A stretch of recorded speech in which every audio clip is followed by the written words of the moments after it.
of Acts ends abruptly with Paul in prison and never mentions his death. This is very compelling evidence that Acts was written before Paul's death. Acts records the deaths of other Christian martyrs, and Paul is the central figure of the second half of the book.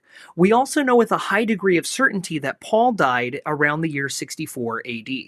What does this tell us? A few things. First, all 13 letters of Paul were written prior to 64 AD, within about 30 years of the death and resurrection of Christ.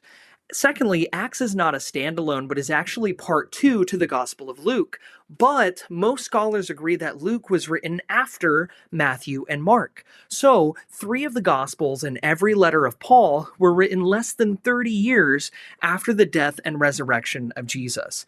Hebrews, James, 1st and 2nd Peter, and Jude were all written before the late 60s AD, with the majority likely in the early to mid 60s. This leaves only the books authored by John to be dated after 70 AD. Jesus' death and resurrection occurred in 33 AD, meaning that 22 of the 27 books of the New Testament were written well under 40 years from the events, and some as early as 15 years, possibly even earlier. The 5 books of John were all written before his death in 98 AD, making the latest books only a maximum of 65 years after the events. The books of the New Testament are all written incredibly early. The main objection that's raised against the early dating of the New Testament is the fact that Jesus predicted the destruction of the temple, which occurred in 70 AD. Critics will argue that there's no way Jesus could have prophesied the destruction of the temple, but that the gospel writers added it after the fact.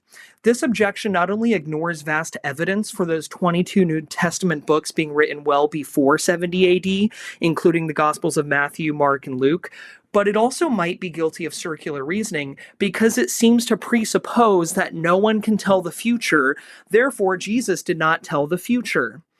The objection stems from anti-supernatural bias and goes against rock-solid evidence of early dating. Overall, the entire New Testament was written so quickly after the life, death, burial, and resurrection of Jesus. It was written during the lifetime of thousands of eyewitnesses. This is part of the strong historical evidence for the reliability of the New Testament.